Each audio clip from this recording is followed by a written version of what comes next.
everyone. Take it background.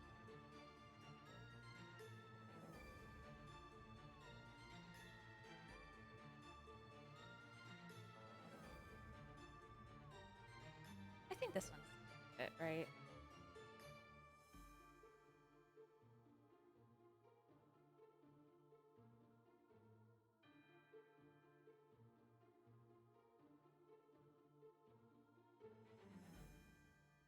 It in.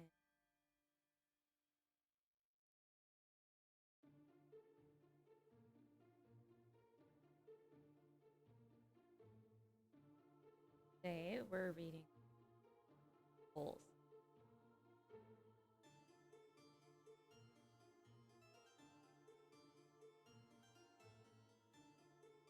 Actually, I want to play the.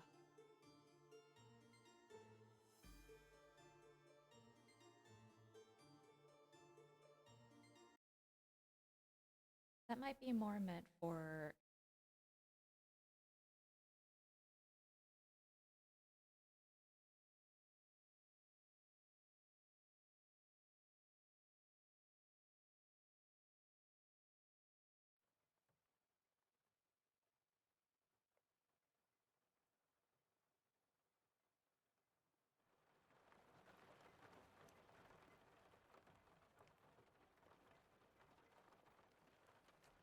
Anyone hear that?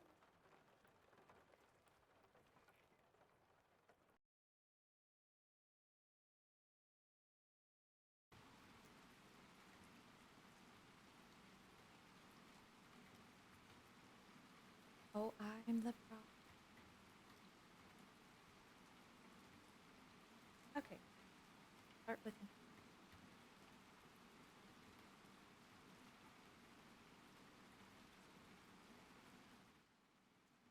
I'm like going other device because I want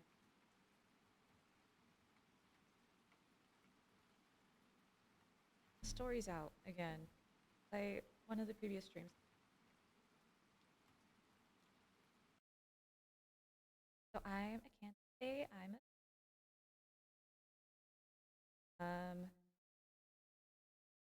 Usually I do reading streams. Get talking to. Usually you'll find me. YouTube's where it's at. Have I been talking on air time?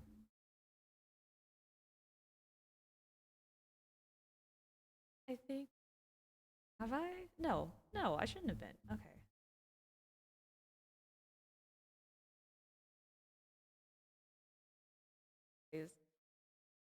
Today I'm going to be reading some fables. They're like the older fables, but they're reimagined. And I went through a couple of these just to get the vibe of the book. And I actually like them quite a bit. They're definitely.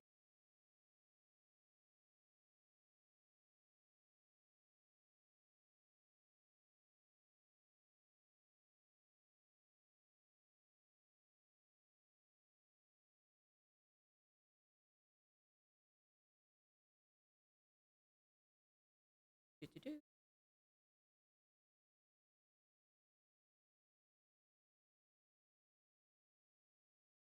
Okay, I'm having a mic problem. Let me try that again.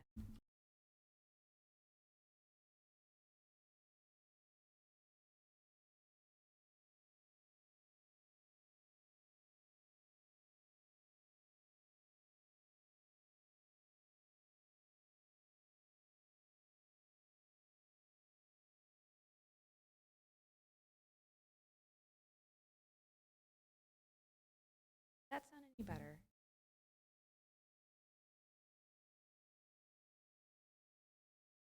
No, it doesn't sound. Okay, I'm good.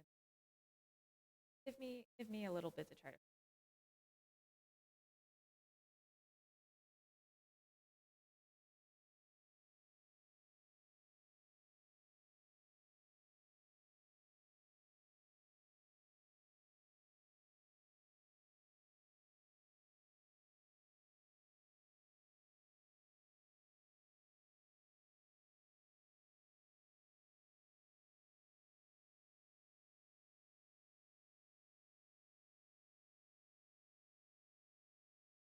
Test one, two.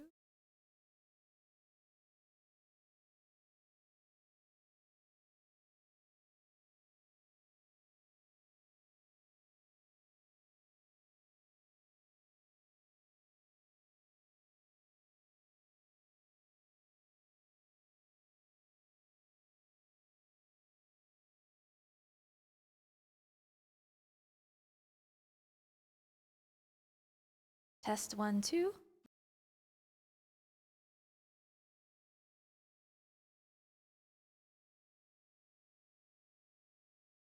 Okay, I think that sounds a little better.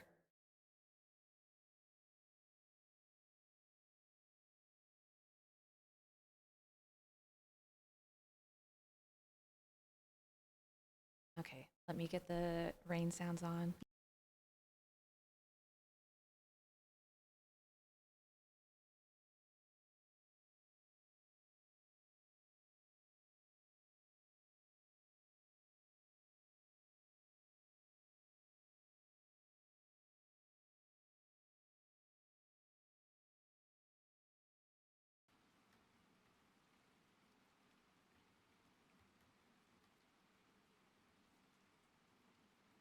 All right, how is that compared to my voice?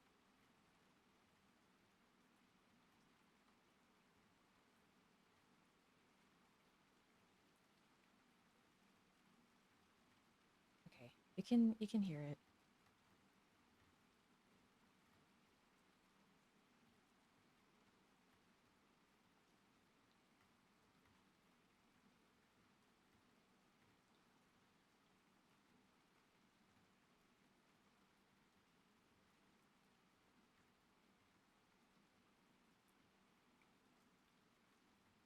All right, so how does this sound?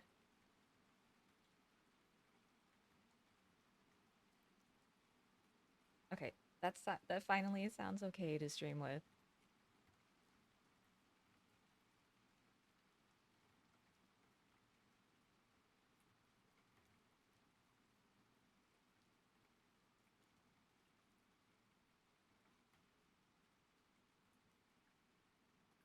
Stream hasn't even been on for like 15 minutes and Twitch is already throwing an ad. That's so ridiculous.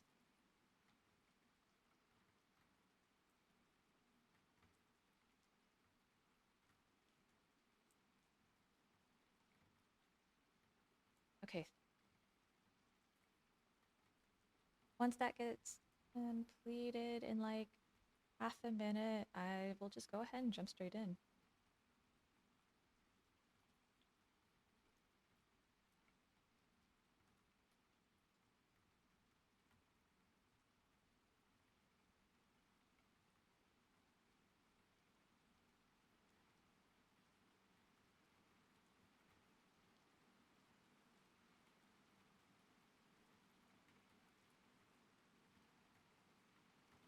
Okay, so welcome back. So we're gonna get started. This first one is called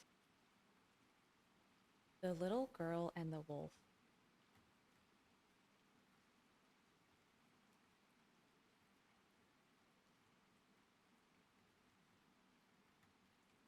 One afternoon, the big wolf waited in a dark forest for a little girl to come along carrying a basket of food to her grandmother.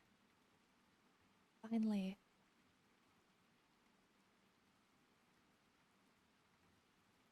finally, a little girl did come along, and she was carrying a basket of food. Are you carrying that basket to your grandmother? Asked the wolf. The little girl said yes. Yes, she was. So the wolf asked her where her grandmother lived, and the little girl told him and disappeared into the wood. The wolf disappeared into the wood. When the little girl opened the door of her grandmother's house, she saw that there was somebody in bed with a nightcap and nightgown on. She had approached no nearer than 25 feet from the bed when she saw it was not her grandmother, but the wolf. For even in a nightcap, a wolf does not look any more like your grandmother, and the Metro Goldwyn lion looks like a Calvin Cool. So the little girl took an automatic out of her basket and shot the wolf dead. Hi, Manama. Welcome to the stream. The moral of the story, it is not so easy to fool little girls nowadays as it used to be. Manama, you're streaming now, right? Or you're doing streaming activities, not that you're streaming at this exact moment.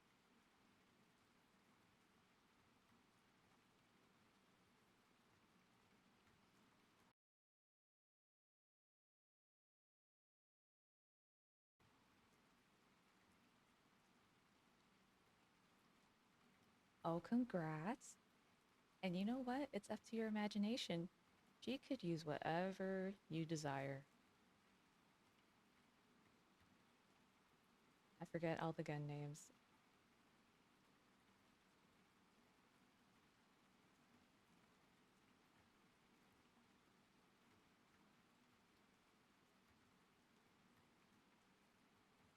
Yay! Okay, everybody give a follow to Manama. Wait, am I following Manama? If I'm not following Manama, I should be. Hold on.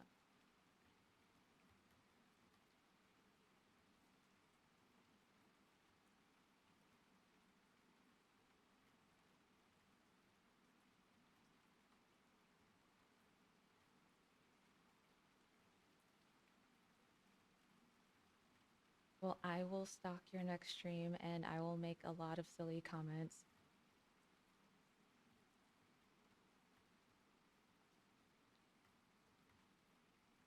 It's it's tough getting started, honestly. I don't know. Maybe it's because I didn't do it for too long beforehand, but it really took me a while to get to affiliate.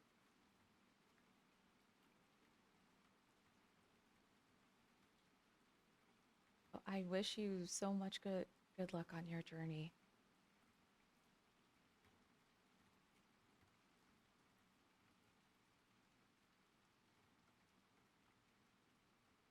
All right, let's read this next one. I think all of these fables are literally like a page long, so it's perfect for talking and reading and keeping attention focused. Oh, you're almost at affiliate. Well, almost congratulations. Oh, that's why you're asking for a special Luca sound once you actually hit affiliate, huh?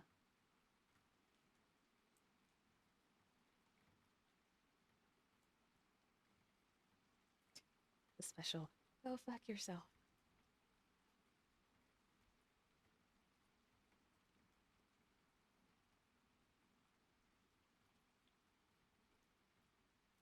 Okay, I'm gonna take a drink of water really quick.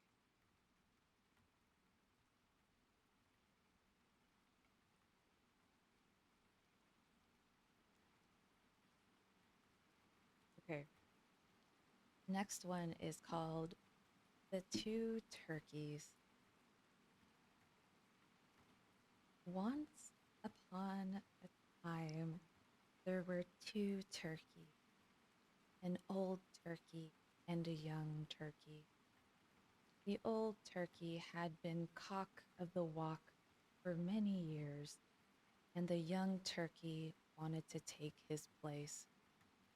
I'll knock that old buzzard cold one of these days, the young turkey told his friends. Sure you will, Joe.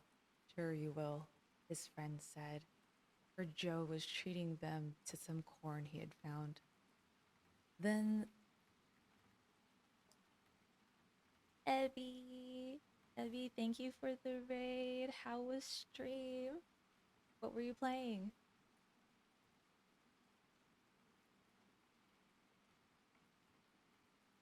And if you feel like you need to take a break, Definitely go and do that. Hydrate, take care of yourself.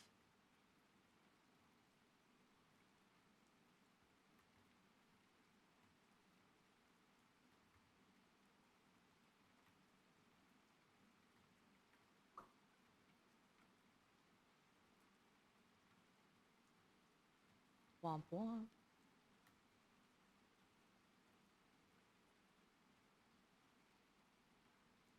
Okay, quick question. Does anyone know or use the word glomp nowadays? GLOMP?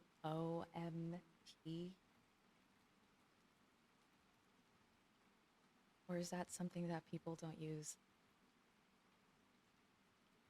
Because sometimes when I see womp, I'm kind of reminded of that word. And I feel like that dates me sometimes.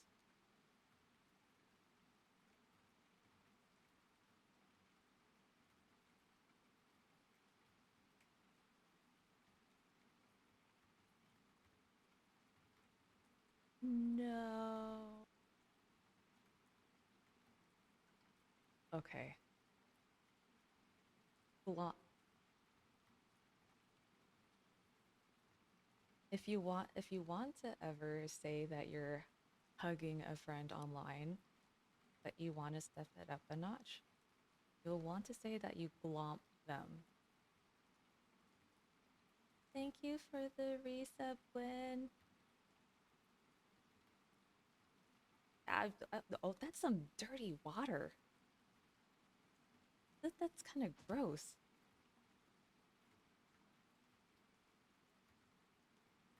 It kind of looks like soda.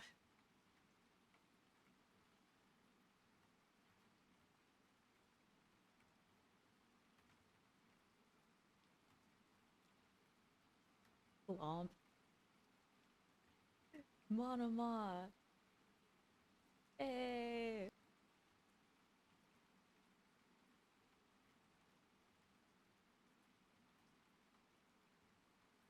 Let me go get the yaoi paddle.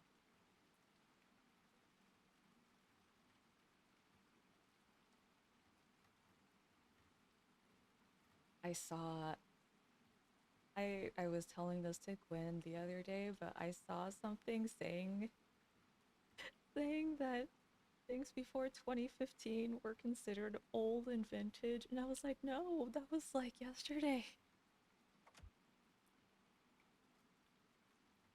Thank you for the resub, cat. Oh wow, 5 months. Why is the water dirty? It's kind of gross.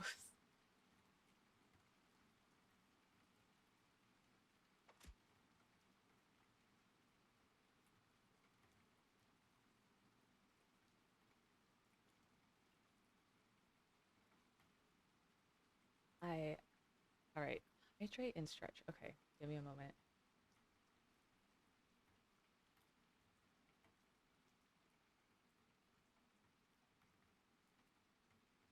Yeah, I hope it's syrup. It doesn't look like it doesn't look like the consistency is right for syrup though.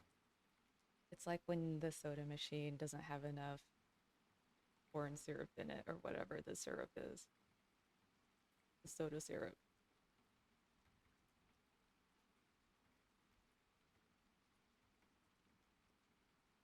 How are you doing, cow? If you're still around, it's like what? Okay, I was about to say it's like super late where you are. Go get some sleep. And thank you for the follow, Edicardo.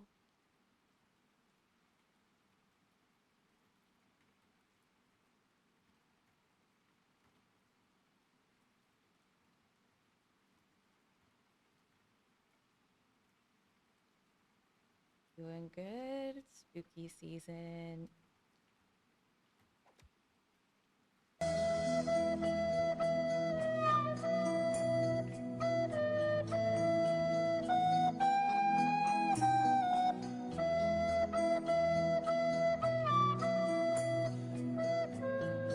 I'm so sorry.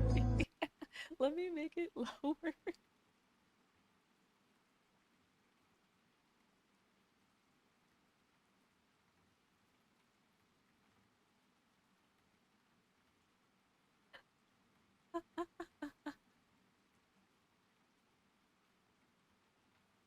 Did you know that if you listen to my asthma on YouTube, you'll find one that's a jump scare?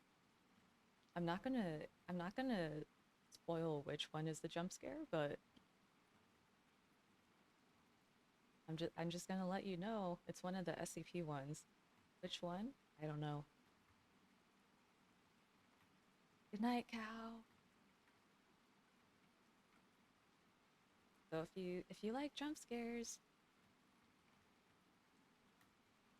eh, even though I absolutely hate jump scares. Okay, so we're reading a short story about a young turkey who wants to take the old turkey's position. So,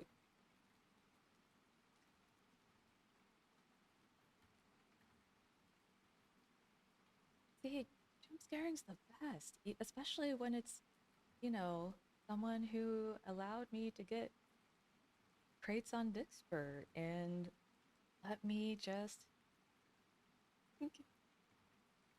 what, how many crates was that? What, 50 crates on Dixper? I still haven't used like half of them yet.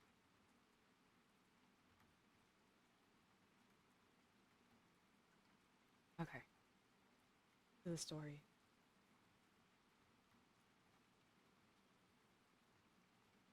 So basically, the young turkey said, "Old turkey, I will fight that old turkey and I will take his place." So then his friends went and told the old turkey what the young turkey had said. "Why, I'll have his gizzard," said the old turkey, setting out some corn for his visitors. "Sure you will, Doc. Sure you will," said the visitors. One day, the young turkey walked over to where the old turkey was, telling tales of his prowess in battle. "I'll bat your teeth into your crop," said the young turkey. "You and who else?" said the old turkey. So they began to circle around each other, sparring for an opening. But then the farmer who owned the turkeys swept up the young one and carried him off and wrung his neck. The moral of the story is that youth will be served, frequently stuffed with chestnuts.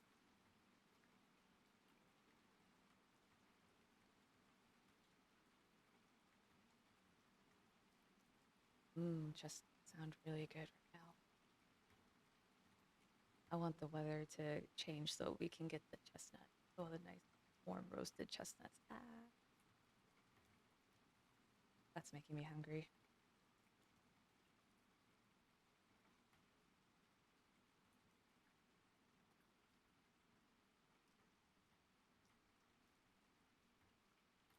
Okay, this next one is called The Fairly Intelligent Fly. A large spider in an old house built a beautiful web in which to catch flies. Every time a fly landed on the web and was entangled in it, the spider devoured them, so that when another fly came along, they would think that the web was a safe and quiet place in which to rest. One day, a fairly intelligent fly buzzed around above the web so long without lighting that the spider appeared and said, "Come on down." But the fly was too clever for him and said, "I never light where I don't see other flies, and I don't see any other flies in your house." So he flew away until he came to a place where there were a great many other flies. He was about to settle down among them when a bee buzzed up and said, "Hold it, stupid, that's fly paper. All those flies are trapped." "Don't be silly," said the fly. "They're dancing." So he settled down and became stuck to the fly paper with all the other flies. The end. The moral of this story is that there's no safety in numbers or anything else.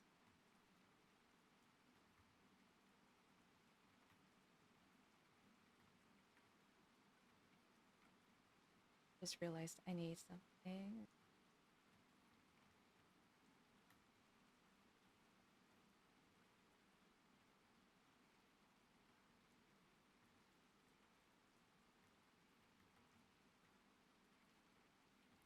Let me find the book name and the author so I can correctly give them credit for this writing.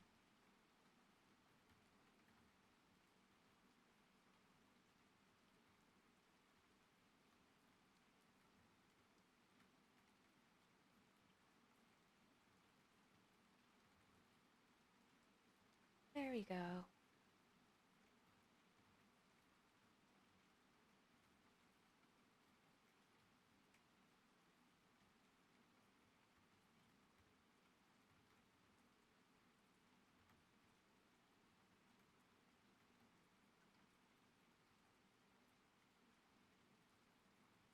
Let's see, what shall we do the next one?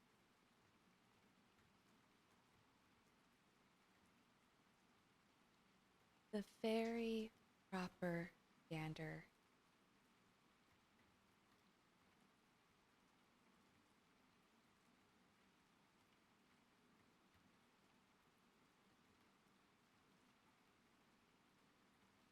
Not so very long ago, there was a very fine gander.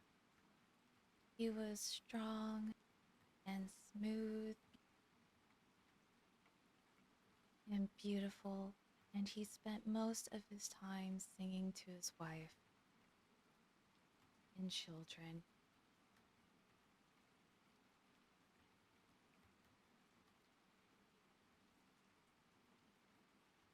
One day, somebody who saw him strutting up and down in his yard and singing remarked, "There is a very proper gander." And if you don't know what a gander's a duck. Just a fancy name, at least I think. An old hen overheard this and told her husband about it that night in the roost.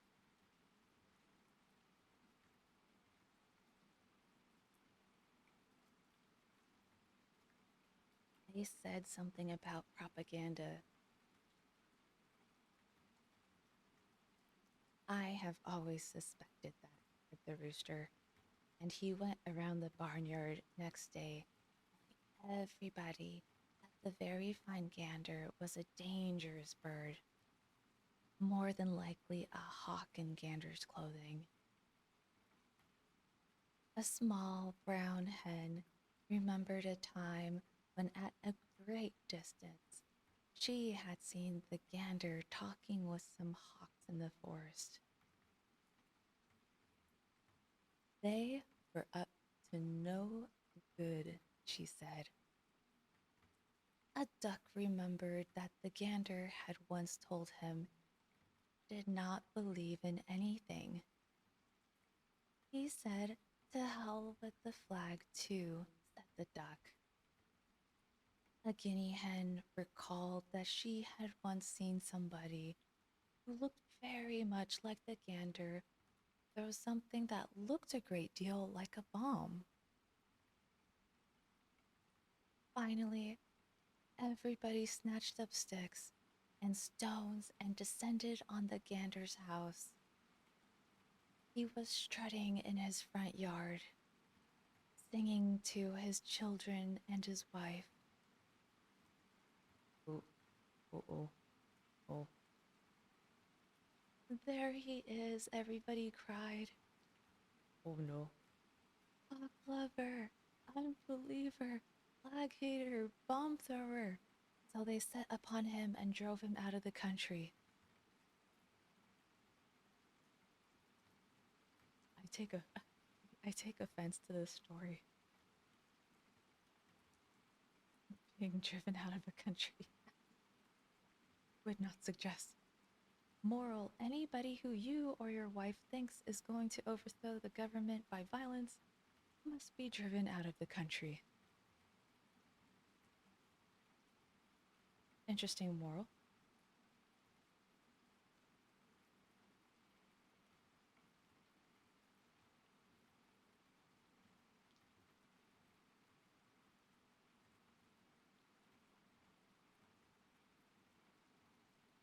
Let's find the next one.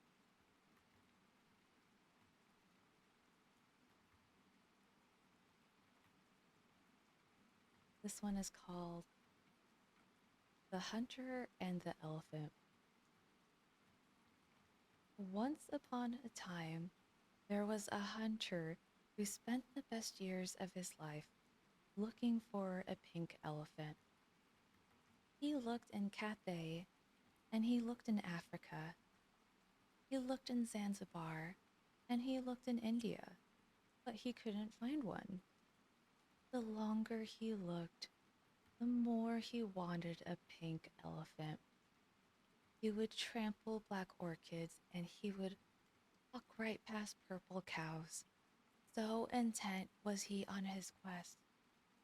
Then one day, in a far corner of the world, he came upon a pink elephant, and he spent 10 days digging a trap for it, and he hired 40 natives to help him drive the elephant into the trap. The pink elephant was finally captured and tied up and taken back to America. When the hunter got home, he found that his farm was really no place for an elephant. It trampled his wife's dahlias and peonies. It broke his small children's toys. It crushed the smaller animals around the place. And it smashed pianos and kitchen cabinets after that they were berry boxes. One day, when the hunter had the elephant for about 2 years, he woke up to find that his wife had left his bed and his children had left his board, and all the animals on the estate were dead except for the elephant. The elephant was the same as ever except that it had faded. It wasn't it wasn't pink anymore. It was white. The end. The moral of the story is a burden in the bush is worth two on your hands.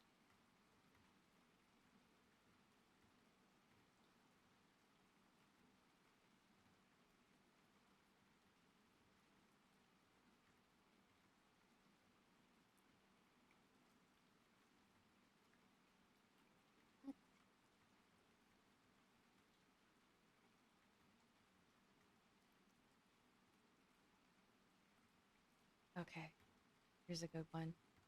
The Owl Who Was God. Once upon a starless midnight, there was an owl who sat on the branch of an oak tree. Two ground moles tried to slip by, noticed.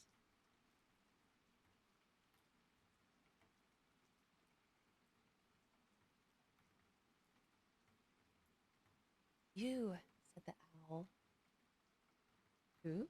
They quivered in fear and astonishment, for they could not believe it was possible for anyone to see them in that thick darkness.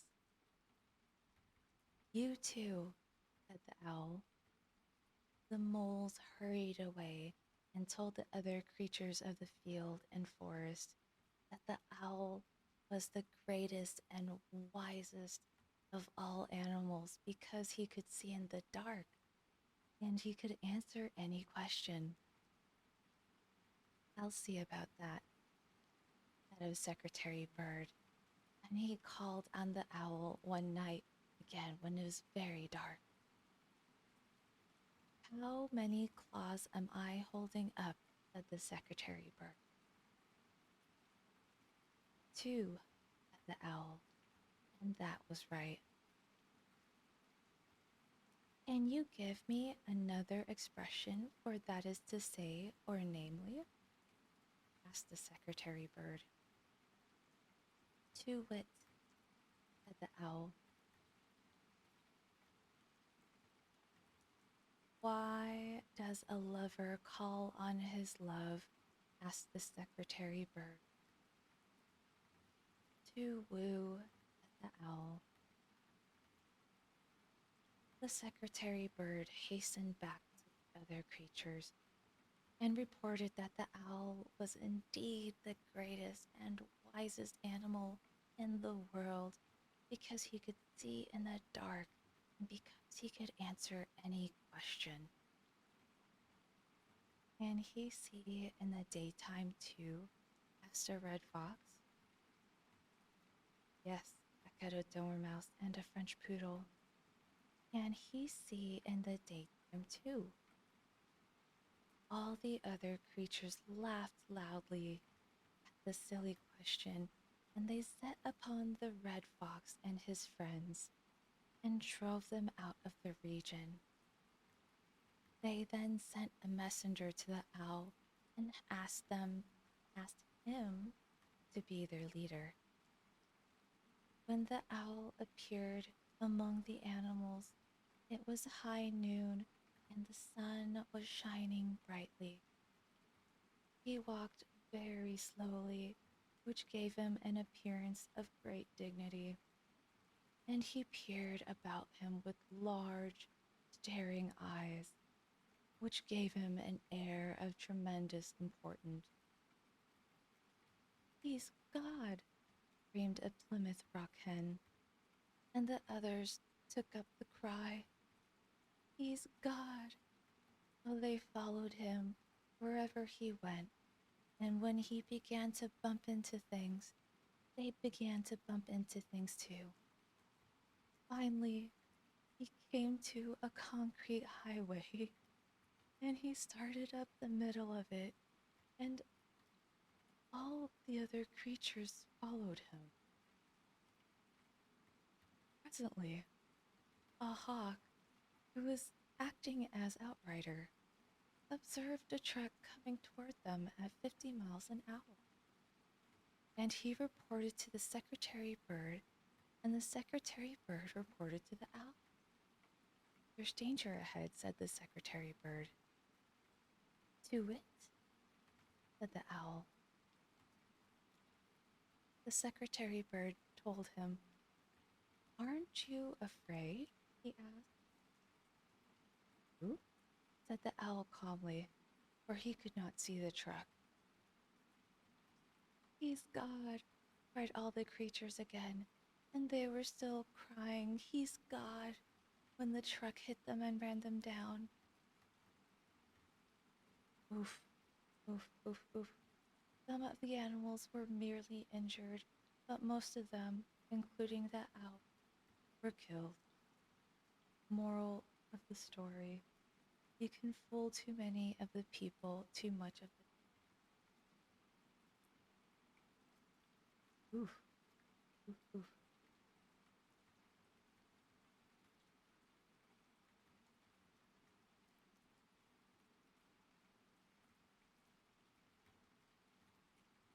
I also got some other books to actually read. I meant to read it the other. So I actually have a number of Japanese books that I was hoping to go through.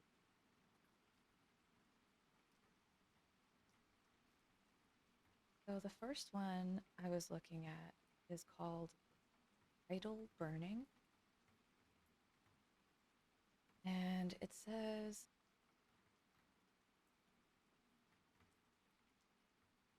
Akari is a high school student obsessed with Oshi Misaki Ueno, a member of the popular J-pop group Maza Maza. She writes a blog devoted to him and spends hours addictively scrolling for information about him and his life. Desperate to analyze and understand him, Akari hopes to eventually see the world through his eyes. It is a devotion that borders on the religious. Misaki is her savior, her backbone, someone she believes she cannot survive without, even though she's never actually met him. When rumors surface that her idol assaulted a female fan, social media explodes. Akari immediately begins sifting through everything she can about the scandal and shares every detail to her blog, including Masaki's denials and pleas to his fans, drawing numerous readers eager for her updates. But the organized, knowledgeable persona Akari presents online is totally different from the socially awkward, unfocused teenager she is in real life. As Masaki's situation spirals, his troubles threaten to tear apart her life as well. Instead of finding a way to break free to save herself, she becomes even more fanatical about Masaki, still believing her idol is the only person who understands her. A blistering novel of fame, disconnection, obsession, and disillusion by a young writer not much older than the novel's heroine. It's a white hot spotlight on fandom and stan culture, the money making schemes of the pop cultural industry, the seductive power of social media, and the emotional void that opens when an idol falls from grace, only to become a real and very flawed person.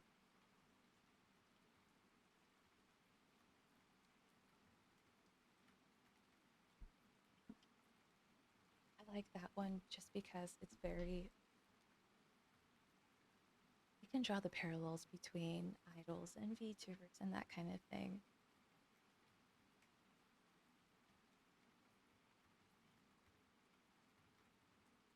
Mm, the next one is a convenience store woman. So basically, this woman is in her mid 30s and she basically exists. She knows that she's not living up to society's expectations and causing her family to worry, but what happens when someone comes in to challenge that? And then the last one, it's just something really cute. It's literally called I Am a Cat. You know what? Let's read I Am a Cat. Let me update my titles.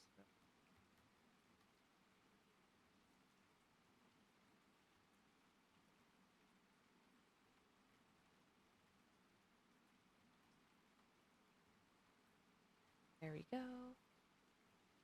And then update the title.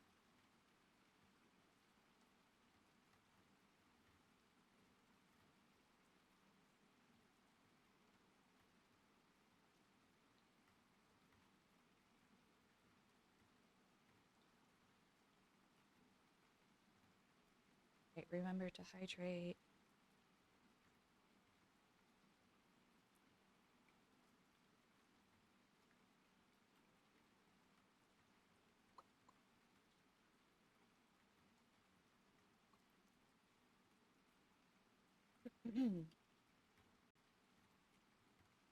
I am a cat.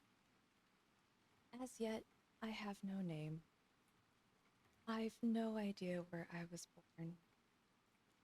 All I remember is that I was meowing in a dampish, dark place when, for the first time, I saw a human being. This human being, I heard afterwards, was a member of the most ferocious human species, a Shosei, one of those students who, in return for board and lodging, perform small chores about the house.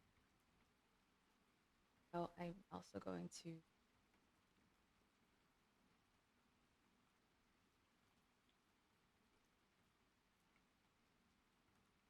there you go.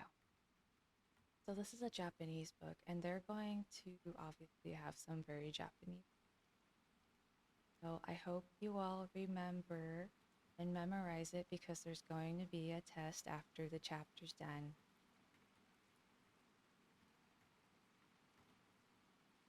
I hear that on occasion, this species catches, boils, and eats up. However, as at that time I lacked all knowledge of such creatures, I did not feel particularly frightened. I simply felt myself floating in the air as I was lifted up lightly on his palm. When I accustomed myself to that position, I looked at his face. This must have been the very first time that I ever set eyes on a human being. The impression of oddity which I then received still remains today. First of all, the face that should be decorated with hair is as bald as a kettle. Since that day, I have met many a cat, but never have I come across such deformity. The center of the face protrudes excessively, and sometimes, from the holes in that protuberance, smoke comes out in little puffs. I was originally somewhat troubled by such exhalations, for they made me choke, but I learned only recently that it was the smoke of burnt tobacco, which humans like to breathe.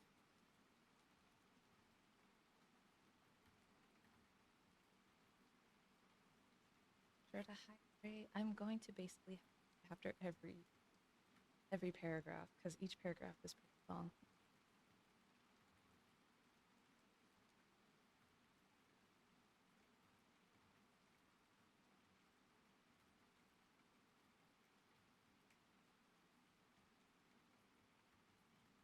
For a little while, I sat comfortably in that creature's palm, but things soon developed at a tremendous speed. I could not tell whether the Shosei was in movement or whether it was only I that moved. But anyway, I began to grow quite giddy, feel sick, and just as I was thinking that the giddiness would kill me, I heard a thud and saw a million stars. Thus far, I can remember, but however hard I try, I cannot collect anything thereafter. When I came to myself, the creature had gone. I had, at one time, had a basket full of brothers, but now not one could be seen. Even my precious mother had disappeared. Moreover, I now found myself in a painfully bright place, most unlike that nook where I once sheltered. It was, in fact, so bright that I could hardly keep sure that there was something wrong. I began to crawl about, which proved painful. I had been snatched away from the softest straw, only to be pitched with violence into a prickly clump of bamboo grass.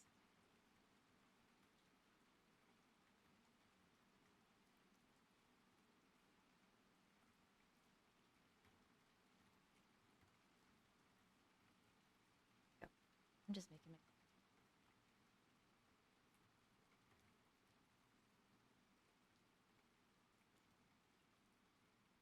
After a struggle, I managed to scramble clear of the clump and emerge to find a wide pond stretching beyond it. I sat at the edge of the pond and wondered what to do. No helpful thought occurred. After a while, it struck me that if I cried, perhaps the Shosei might come back to fetch me. I tried some feeble mewing, but no one came. Soon, a light wind blew across the pond and it began to grow dark. I felt extremely hungry. I wanted to cry, but I was too weak to do so. There was nothing to be done. However, having decided that I simply must find food, I turned very, very slowly left around the pond. It was extremely painful going.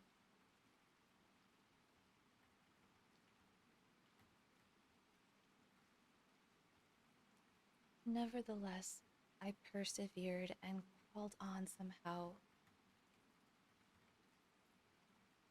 until at long last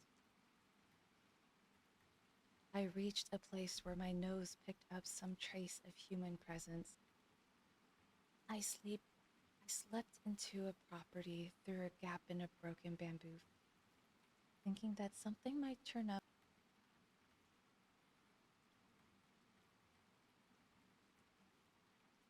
thinking that something might turn up once I got inside. It was sheer chance. If the bamboo fence had not been broken just at that point, I might have starved to death at the roadside.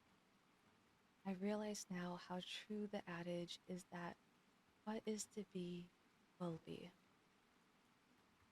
To this very day, that gap has served as my shortcut to the neighbor's tortoiseshell.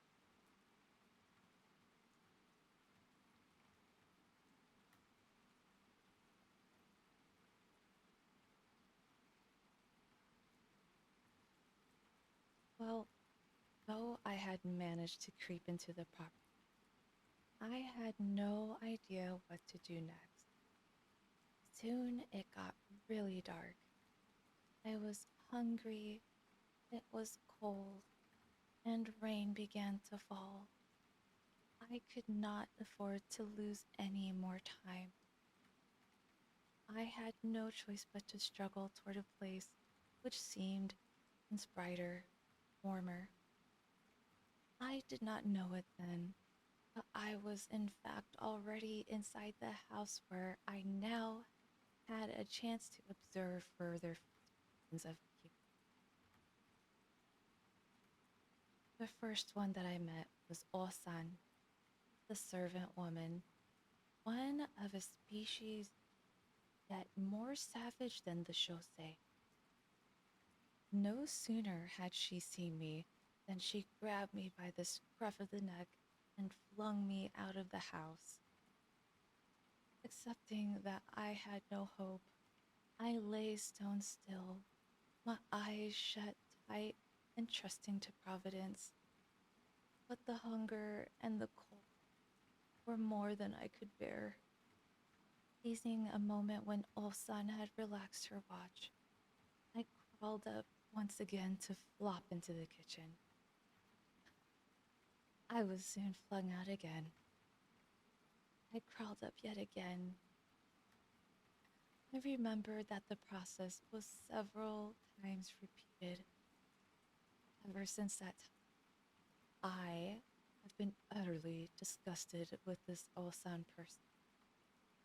The other day, I managed at long last to rid myself of my sense of grievance, for I squared accounts by stealing her dinner of mackerel pike.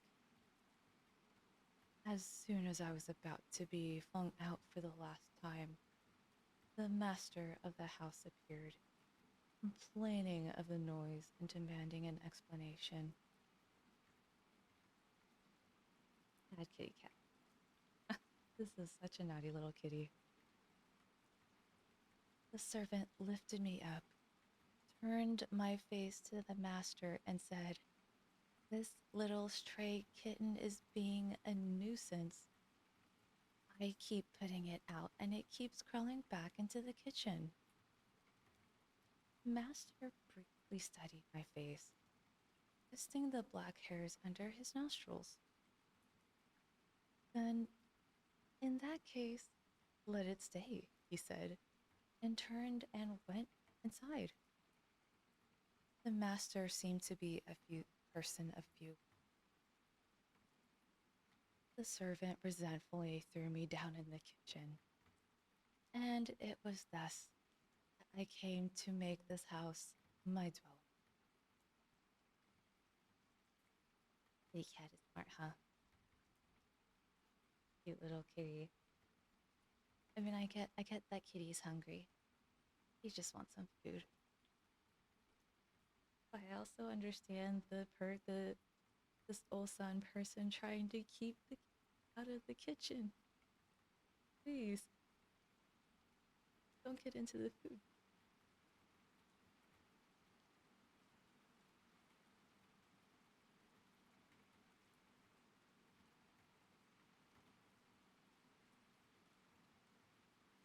Hmm.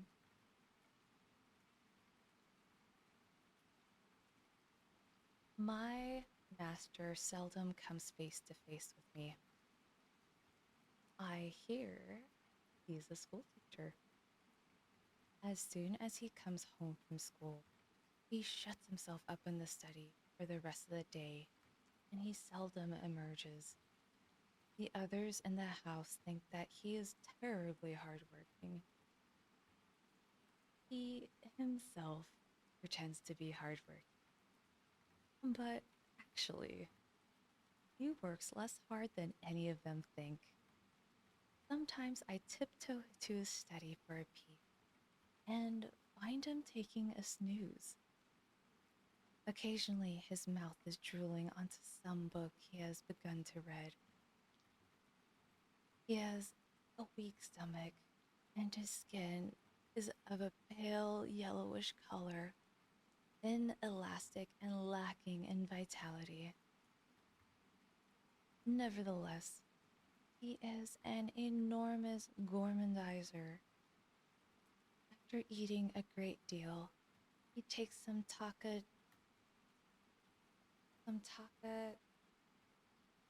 Hi, Knox. We're reading a story about being a cat. I have zero idea what this is. How are you doing, Knox?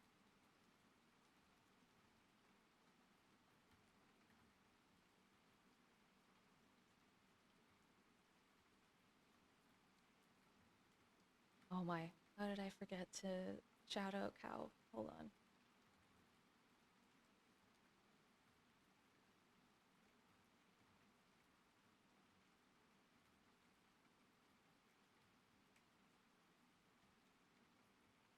I'll always shout you out, Knox. Even if you don't stream on Twitch, I will shout you out.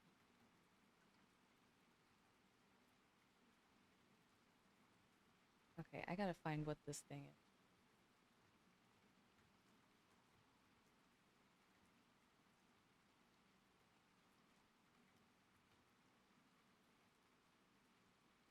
Unacceptable. Yeah, I've only tried streaming on YouTube once, and I think it was okay. I feel more comfortable with Twitch's integrations and things like that right now. I hope to see more integrations happen with YouTube though. It'd be nice to have some options besides YouTube. We're not going to talk about Kick. I don't even know what the other streaming sites are.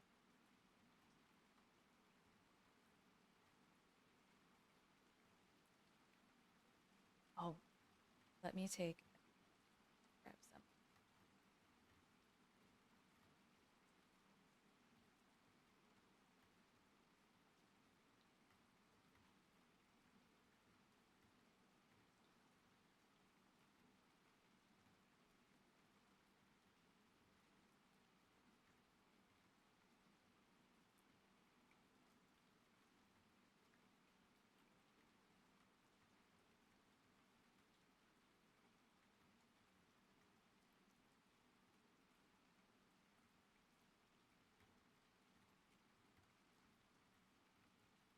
While I'm chewing what I'm chewing, let me see if I can turn off my body moving so much.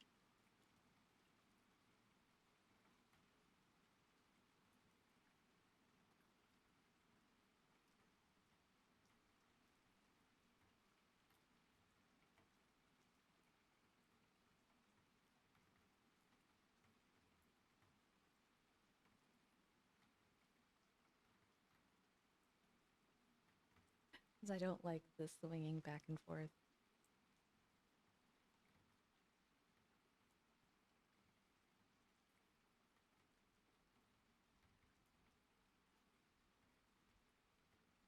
Okay. Does that make it any better?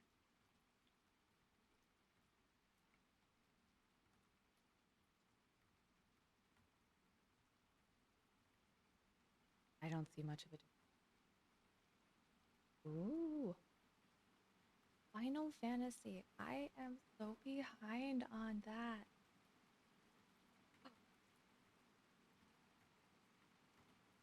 If I get phasmophobia, will you play with me? Huh? Huh?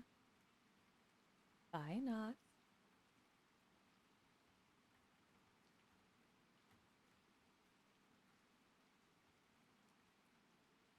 Yeah. Okay, I'll DM you.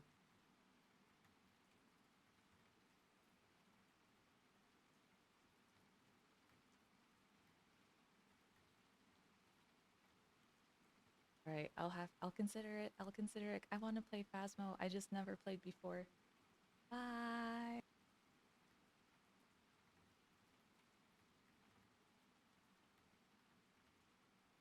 Okay. So the cat's owner likes to eat a lot of rich foods. After eating a great deal, he takes some taca de estas. I don't know how you actually say that, but apparently it's it's some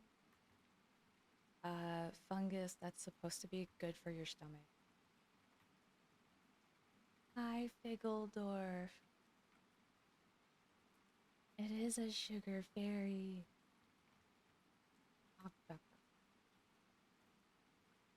How's it going? How are you doing?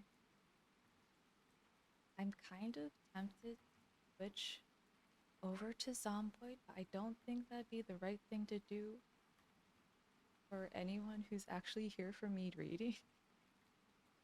But I'm really tempted.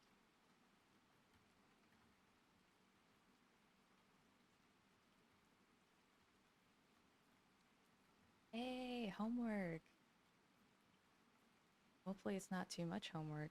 Hopefully it's pretty manageable. Don't be like me. Don't do it last second. Be a good kid. Make good habits.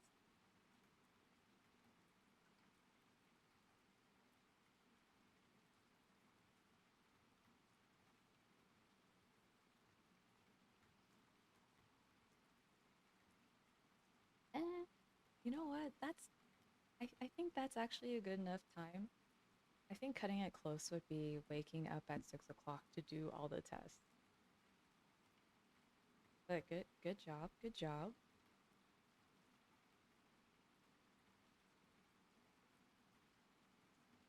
Hard to. You were considering it. Oh my goodness. Okay. I'm sorry. Today I'm gonna ADD. I'm going to switch us over to Zomboid. We're gonna get some nice um end of the world noises.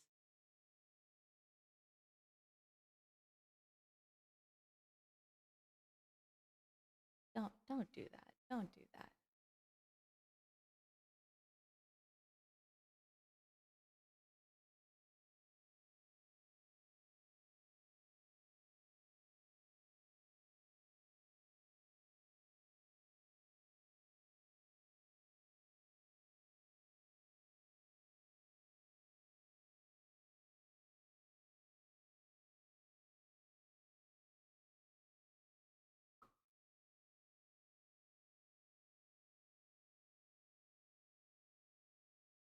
No, no ad.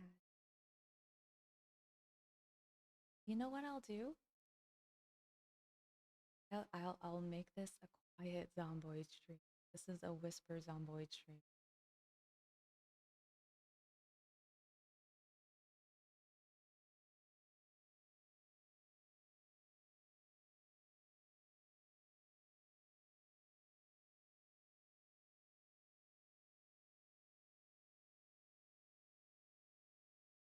Hopefully it's not too.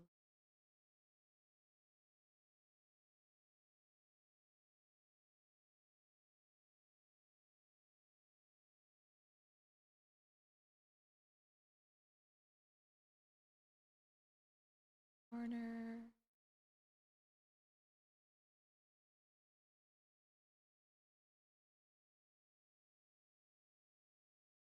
That our box of.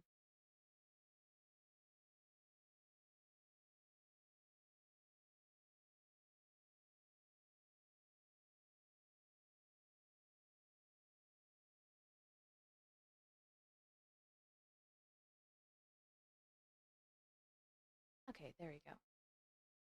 And I also need to plug in my phone if I want to keep streaming.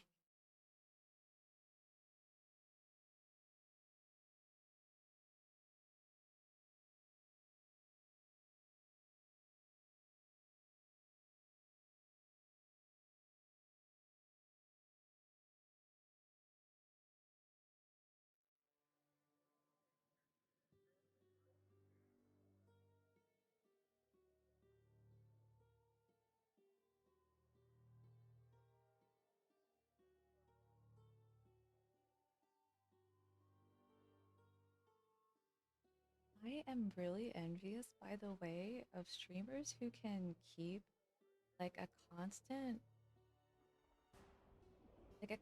schedule.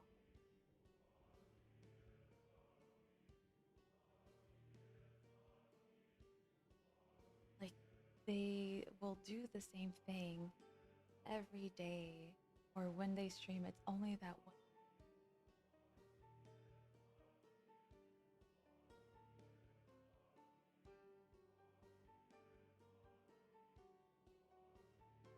Like I am so envious of that.